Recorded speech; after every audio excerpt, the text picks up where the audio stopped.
a stranger in their midst. Though the assassin of President Kennedy is known to have been a communist, liberals somehow blamed the crime on constitutional conservatives, calling them right-wing extremists, bigots, haters, and breeders of lawless violence. But it is conservatives who believe in lawful government. Oswald the assassin was a communist psychotic who hated everyone. It is an insult to the nation to say that he reflected the temper of the people. Why was tax money used to pay Oswald's way back to the United States after he had defected to the Soviet Union? Why was this communist, known to be a sharpshooter, permitted to stay in a building overlooking the presidential parade route, while Dallas police are said to have had a list of rightists to keep under surveillance? Was it because Attorney General Robert Kennedy says that communists are not dangerous? That is a summary of my report on A Stranger in Their Midst. The full report after a message from my sponsor. Within a few hours after President Kennedy's assassination, it was known that the assassin was a stranger in Dallas, a communist with a vicious record. But liberals continued for days to pour out an incredible volume of hate, not against communists, but against constitutional conservatives, calling them right-wing extremists, bigots, right-wing fanatics. Some liberals included communists in their denunciations of Dallas, saying that both extreme left and extreme right were responsible, but concentrated their scorn on the right, seeming to equate criticism of the fallen president with treason and homicidal tendencies. A survey among liberal preachers revealed that practically all felt that the people of the United States were somehow to blame, that Oswald reflected a blight in the temper of the people. Oswald was a psychotic who hated everyone. He did mirror the lawless violence characteristic of communism, but it is an insult to the United States to say that he in any way or to any degree reflected the temper of the people. Perhaps the most regrettable remarks were made by the Reverend William A. Holmes, pastor of the North Haven Methodist Church in Dallas. Mr. Holmes spoke on a national CBS television program on November 26, alleging that children in Dallas schools cheered when they heard of the president's assassination. Mr. Holmes' point was that these children were from the families of political conservatives who had taught their children to hate the leaders of our nation. Many persons who watched the broadcast felt that Mr. Holmes himself oozed hatred while denouncing the alleged rightist haters of Dallas. In one Dallas suburban grade school, the principal was so shaken by the news of the president's assassination that he sent children home without telling them why. A few children left shouting gleefully, "We're free." But no Dallas school children cheered the death of President Kennedy. There was no accuracy in Mr. Holmes' story.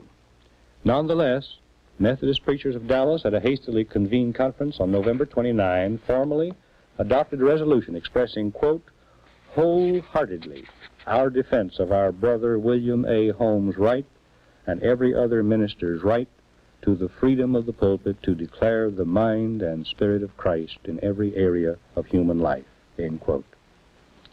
As if anyone had even hinted that a preacher should be denied freedom to declare the mind and spirit of Christ.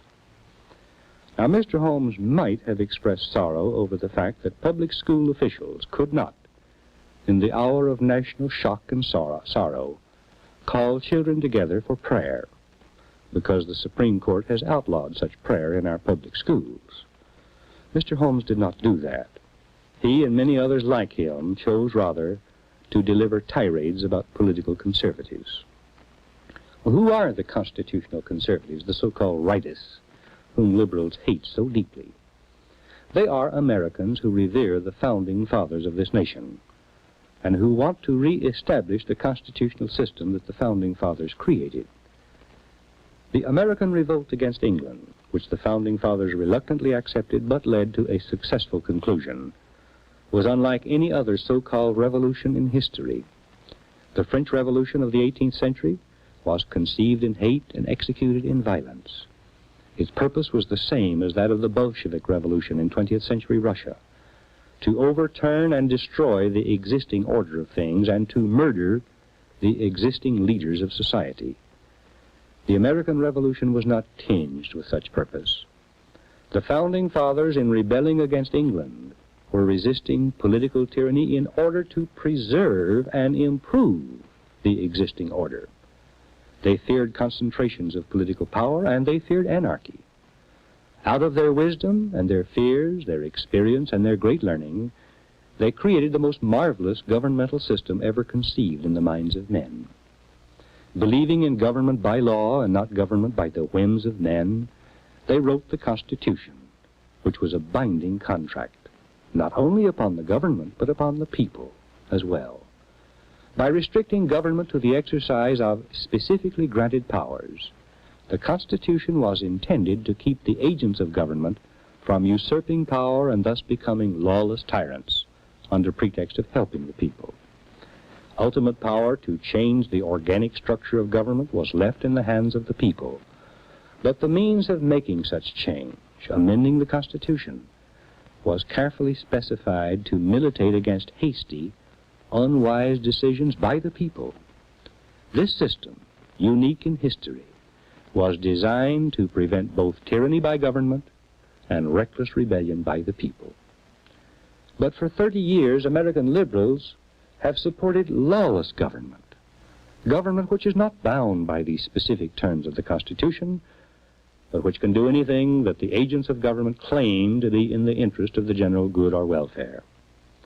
Constitutional conservatives resist lawless government because they know it produces a lawless society. The end is either wild anarchy or oppressive dictatorship. The fervor and dedication of constitutional conservatives stems not from hate, but from a sense of urgency.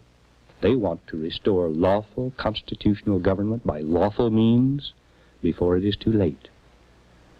The current furor of liberal hatred for conservatives may conceal a sense of guilt. The twisted mind of Lee Harvey Oswald was first attracted to communism by communist propaganda leaflets. Conservatives abhor governmental censorship, even of communist propaganda, which violates constitutional guarantees of freedom of speech and freedom of the press. But conservatives also abhor the distribution of communist propaganda in the United States at taxpayers' expense. Liberalism, however, decrees that communist propaganda must be distributed in the United States without restriction at the expense of the American people. Constitutional conservatives do not believe in violating the constitutional rights of anyone, not even of communists. But they have for years contended that communists should not be given preferential treatment. Conservatives have been particularly concerned about liberal softness toward communism in the State Department.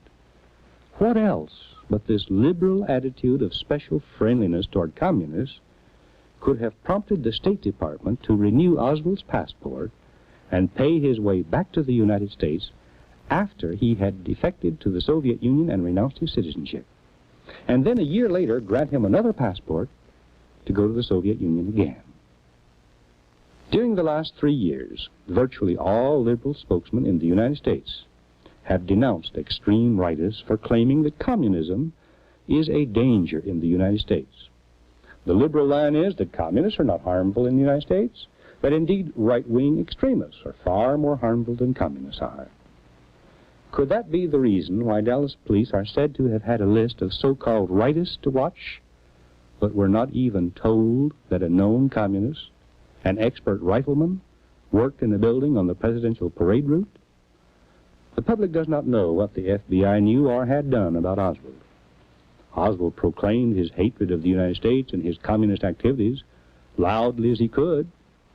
So if the FBI did not know where he lived and worked from October 15 to November 22nd, this fact alone must reflect the attitude of Robert Kennedy, Attorney General of the United States.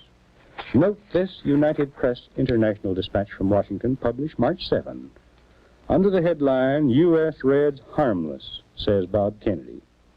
Here are passages from the article. Quote, Attorney General Robert F. Kennedy said yesterday the U.S. Communist Party is a windmill, virtually powerless to hurt the government.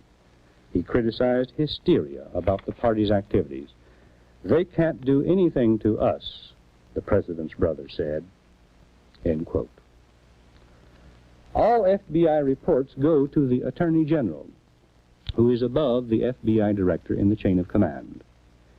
If the FBI did report that Communist Oswald, a sharpshooter, worked in a building overlooking the presidential parade route in Dallas, Why did the Attorney General, Robert Kennedy, not do something about it? Because only the righteous are dangerous? One sentence in a letter from a subscriber to my published report sums up a lot. If our leaders had fought communism instead of McCarthyism, there would have been no Castro in Cuba and no Castroite Oswald in the United States to murder President Kennedy. On November 26, President Johnson ordered the FBI to take charge of all evidence and to make a thorough investigation of the assassination and of the subsequent murder of the assassin. He promised that the FBI reports would be made public immediately. On the same day, November 26, The Worker, Communist Party newspaper, in a long editorial praising the policies of the late president and placing blame for his death on the ultra-right, recommended that President Johnson appoint a special commission under Chief Justice Earl Warren to conduct the investigation. 3 days later, November 29, President Johnson appointed such a commission headed by Chief Justice Earl Warren. Now it has been revealed that FBI reports will not be made public as originally promised. They will be turned over to Warren's commission, which will evaluate them and make a report to the public. Will the truth ever be known? At this moment, it seems unlikely that the public will ever really know what happened. Goodbye. God bless you. For the documented text of this broadcast, send 25 cents to Dan Smoot, Dallas 14, Texas, and ask for 434, A Stranger in Their Midst. 6 copies, $1.